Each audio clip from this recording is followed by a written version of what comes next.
슬슬 뭔가 망상으로 영상을 만들어야 할 타이밍이 오고 있습니다. 요즘 들어서 영상 만드는 게 힘들고 슬럼프도 오는 것 같은데 뭔가 머리를 비우고 영상을 만들고 싶어졌습니다. 오늘의 망상은 저번에 워커의 삶에 대해서 알아봤으니 오늘도 누군가의 인생에 대한 망상을 해보도록 하겠습니다. 뭔가 처음부터 누군가의 인생이라고 말해드리고 시작하고 싶은데 여러분들이 제 이야기를 보면서 누구일지 추론하는 것도 재미있을 것 같아서 오늘은 그냥 누구인지 얘기 안 해드리고 영상을 시작해보도록 하겠습니다. 근데 생각해보니까 영상 제목에 그걸 쓰겠네요. 한번 추론해보는 걸 추천드리겠습니다. 참고로 제가 말하는 과거 이야기는 100% 지어낸 이야기입니다.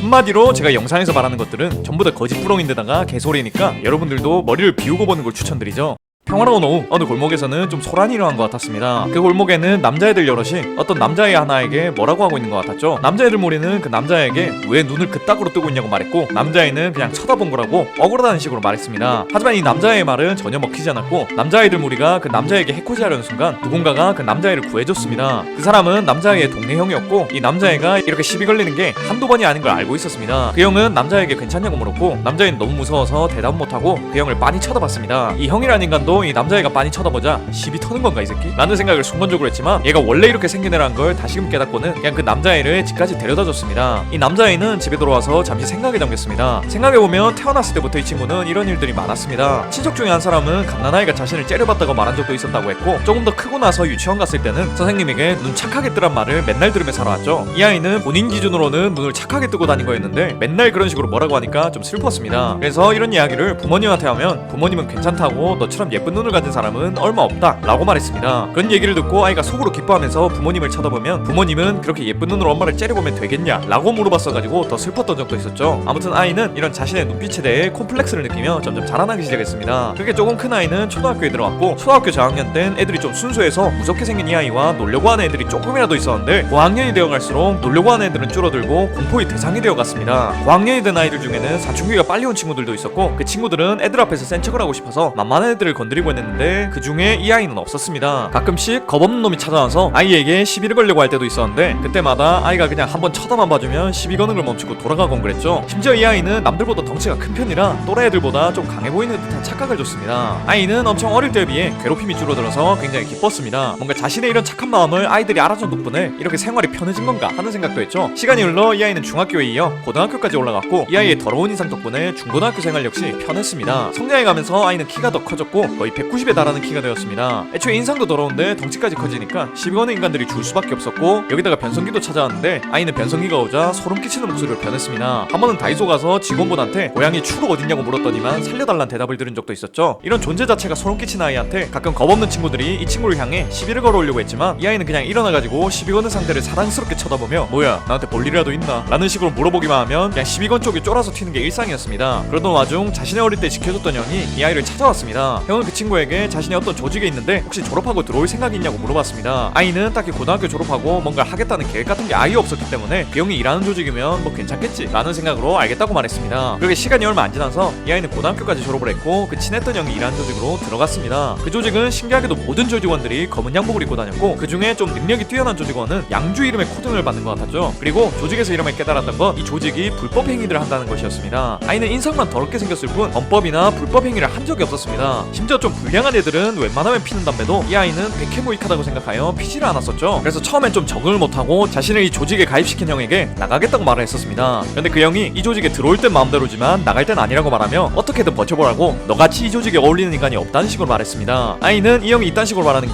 너무 무책임한 것 같았고 처음엔 적응을 잘 못했습니다. 그런데 달마다 들어오는 월급을 보니 적응을 해야 될 것 같았죠. 그래서 아이는 정신을 고쳐먹고 그냥 빨리 돈 오지게 모은 다음 이 바닥 뜬다라는 마인드로 열심히 조직을 위해 일하기 시작했습니다. 이 조직에서 하는 일은 정보를 빼내온 다음 그 정보로 누군가를 협박해서 돈을 갈취해온다던가 이 비밀스러운 조직에 의문을 가진 인간들을 잡아서 족치기 등등 아주 비교적 쉬운 일들밖에 없었죠. 물론 일반인들에게는 쉬운 일이 아니었지만 굉장히 서늘한 눈빛을 가진 덩치가 자판기만한 아이에게는 아주 쉬운 일이었습니다. 그냥 사람한테 다가가서 죽기 싫으면 돈 내놔 라고 한마디만 하면 그 사람은 그냥 돈을 줬거든요. 이런 우수한 실력 덕분에 아이는 간부의 자리까지 올라갔고 코드명까지 받았습니다. 이 아이가 받은 코드명은 진이었죠. 진은 이 우수한 실력 덕분에 조직에서도 유명해졌습니다. 그의 타고난 업무 실력 덕분에 이 새끼는 분명 다른 갱단에서 일하다가 왔다 라고 하는 소문도 돌았고, 이 친구가 할렘가 출신인데 그 할렘가를 5살 때 평정해버렸다 라는 소문도 돌았습니다. 진도 처음에 이 조직이 마음에 안 들었는데 일을 하면 할수록 뭔가 천직인 것 같았습니다. 딱히 싸우지도 않았는데 사람들은 자신한테 머리를 조아리고 있었고, 그냥 가서 말 몇 마디 하고 오면 돈이 엄청 생기고 나니 이만큼 편한 직업이 없었습니다. 그래서 지는 어차피 이 조직의 간부 자리까지 올라왔으니 그냥 이 조직에서 평생 자리 잡아야겠다 라는 생각까지 했죠. 그래서 조직을 위해 여러 일을 하기 시작하니 그 중에 하나가 조직에 숨은 쥐새끼들을 잡아야 한다는 것이었습니다. 가끔 보면 조직의 사람 중에 조직 외의 다른 사람이랑 정보를 주고받는 것 같은 인물들이 있었는데, 들어온 지 얼마 안 됐을 때만 하더라도 지는 저런 사람들이 많이 있어야 이 범죄 조직이 망한다 라고 생각해서 그냥 윗선에 신고하지 않고 그냥 넘어갔었습니다. 하지만 이제 진 본인이 범죄 조직 안에서 손꼽히는 범죄자가 됐으니 그런 놈들을 그대로 놔둘 수가 없었습니다. 그래서 쥐새끼들 색출 작업에 들어갔는데, 놀랍게도 그 쥐새끼들 중에는 진을 이 조직으로 데리고 온 그 형님도 있었습니다. 그 형은 사실 진과 함께 조직에서 스파이 짓을 하려고 진을 이 조직으로 데리고 온 거였고, 어린 진에게 모든 사실을 가르쳐줬다가 괜히 조직에 걸리게 되면 큰일 날 수도 있으니 그냥 시간이 조금 더 지나서 진이 조금 더 크면 이 모든 사실을 알려주려고 했던 거였습니다. 그런데 어느 순간 그 착했던 진이 범죄 행위를 앞장서서 하기 시작하더니만 이 악랄한 범죄 집단의 간부까지 되어버렸고, 조직 안에 숨은 첩자들을 색출해내기 시작한 거였죠. 그 형은 진에게 대체 이게 무슨 짓이냐고, 너 원래 생긴 것만 살벌하게 생겼지 착한 친구 아니었냐고 따졌습니다. 진은 그 형에게 이런 조직인 걸 안 알려주고 여기에 들어오게 했을 때는 형을 많이 원망했었는데 지금 들어서는 정말 고맙게 생각한다고 말해줬습니다. 하지만 일을 할 때는 사적인 감정을 넣으면 안 된다고 말하며, 조직 내에 쥐새끼가 있는 건 내가 절대 용납 못한다고 말하며 어릴 적 자신을 유일하게 지켜줬던 형을 죽여버렸습니다. 진은 솔직히 그 형이 잡혔다는 소식을 들었을 때 좀 놀라긴 했고, 이 형을 내가 처분할 수 있을까 라는 생각도 했지만 막상 상황이 닥치니 그닥 어려운 일이 아니었던 거였죠. 점점 진은 이 검은 조직이라는 집단에 완전히 융화되고 있던 것 같았습니다. 이런 사건이 있고 세월이 많이 지난 뒤 조직에는 수많은 인원들이 들어왔고 많은 사건도 있었습니다. 라이라는 유능한 조직원이 들어와서 진이 한때는 자신과 비슷한 인물인 것 같다 라는 생각까지 하게끔 만들었었는데, 결국엔 조직에 잠입한 FBI의 끈앞풀이였던 적도 있었고, 자신의 파트너 조직원으로 워커란 인간도 들어왔는데 분명 생긴 건 조직 일을 잘하게 생기고 자신을 형님 하면서 따라다녀가지고 좋게 봤었지만 일하는 걸 보니 너무 암 걸려가지고 언제 한번 사고인 걸로 위장해서 죽여버릴까 하는 생각도 하게 됐습니다. 그런데 요즘 들어 뭔가 조직의 쥐새끼로 의심되는 인간도 많아지고 조직을 누군가가 노리고 있다는 소문도 들리고 있는 것 같았습니다. 워커는 진이 죽인 인간이 몇 명인데 진에게 진이 죽였던 남도이란 놈을 기억하냐고 묻기도 하고, 키르는 분명 독한 인간이라고 조직에서 꽤 믿을만한 사람으로 인정받았던 인물이었는데 갑자기 어느 순간 사고당해서 병원에 입원했다가 돌아오니 딴 사람이 된 것 마냥 의심이 됐습니다. 그리고 조직을 나가던 FBI 이상윤도 어느 순간 돌아와서는 진을 저격하여 눈 근처에 상처를 내기도 했죠. 물론 좀 의심되는 키르를 시켜서 이상윤을 사살하긴 했지만 그래도 뭔가 깨름직했습니다. 진은 자신의 이 평생 직장을 누군가가 노리고 있다는 사실 자체가 불쾌했고, 왜 이 행복한 조직에서 내가 깨름직함을 느껴야 하는지 모르겠어가지고 하루 날 잡고 조직에 있는 쥐새끼들을 다시 한번 모조리 죽이겠다는 계획을 잡았습니다. 왓이프, 이렇게 진의 인생에 대한 영상은 마무리됩니다.